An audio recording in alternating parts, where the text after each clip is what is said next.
मेरे प्यारे विद्यार्थियों, जय श्री राम।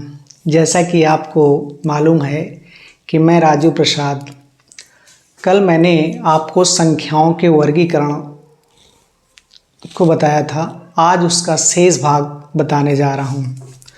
कल मैंने आपको प्राकृतिक संख्याओं के बारे में बताया। प्राकृतिक संख्याएं क्या होती हैं? ऐसी संख्याएं जिनसे हम वस्तुओं को गिनते हैं, वो प्राकृतिक संख्याएं हैं। जैसे 1, 2, 3, 4 अनंत तक, इन्हें हम प्राकृतिक संख्याएं कहते हैं। इसके बाद दूसरी प्रकार की संख्या मैंने बताई, पूर्ण संख्याएं। पूर्ण संख्याएं क्या होती हैं?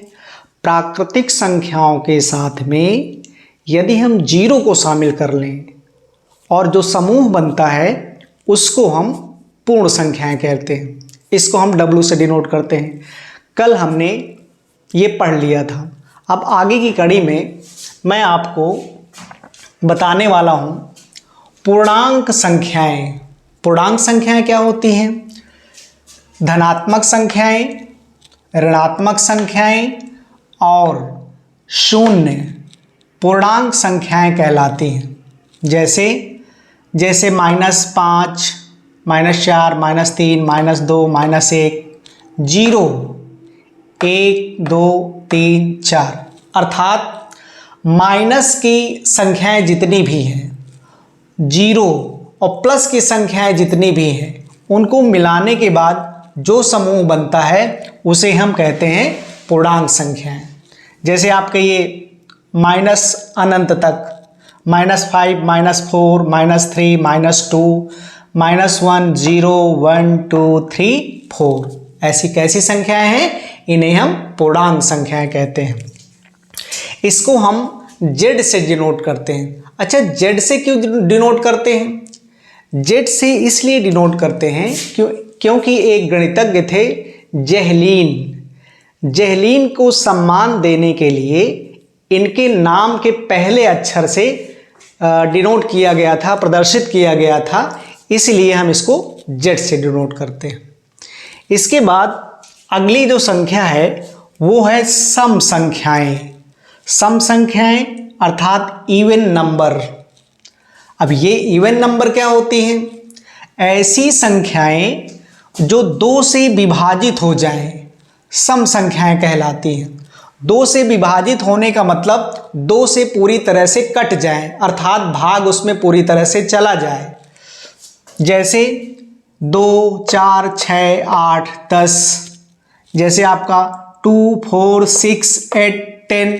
इसमें यदि आप 10 से 2 में डिवाइड करेंगे तो पूरी तरह से डिवाइड हो जाएगा। जैसे 8 है, कोई भी संख्या आप ले लीजिए, यदि वो 2 से डिवाइड हो रहा है, इसका मतलब वो कौन सी संख्याएं होंगी? सम संख्याएं कहलाएंगी। इसके बाद विषम संख्याएं, ऑड नंबर्स।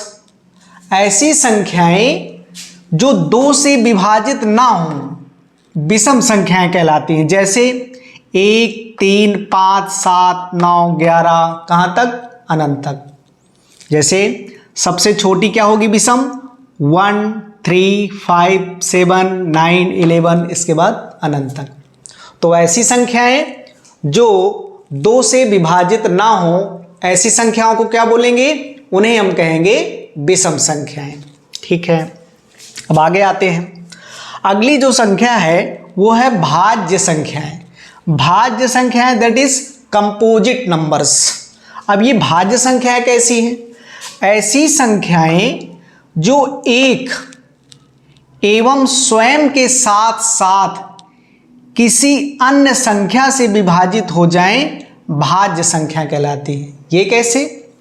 जैसे 4 है, यहाँ पे 4 1 से भी डिवाइड हो जाती है, खुद 4 से भी डिवाइड हो जाती है और 4 के अलावा 2 से भी डिवाइड हो जाती है। अर्थात स्वयं और 1 के अलावा किसी एक अन्य संख्या से डिवाइड हो जाए तो ऐसी संख्याएं क्या कहलाती हैं? भाज्य संख्याएं। जैसे 21 है, 21 से तो डिवाइड ही हो रही है, 1 से भी डिवाइड हो रही है, और 21 किससे डिवाइड हो रही है? 7 से भी डिवाइड हो जा रही है और 3 से भी डिवाइड हो रही है। अर्थात स्वयं और एक के अलावा किसी अन्य एक संख्या से डिवाइड हो जाए यदि, तो उसे कैसी संख्याएं कहते हैं? उसे हम भाज्य संख्याएं कहलाती, अर्थात कंपोजिट नंबर। जैसे ये संख्याएं 2, 4, 6, 9, 10, 15, 21 आदि। इसके बाद अभाज्य संख्याएं अर्थात प्राइम नंबर्स। ये प्राइम नंबर्स क्या होते हैं? देखिए, ऐसी संख्याएं जो एक और स्वयं के अतिरिक्त किसी से ना कटे अभाज्य संख्याएं कहलाती हैं। जैसे 2, 3, 5, 7, 11, 13 आदि, और बहुत आगे संख्याएं हैं।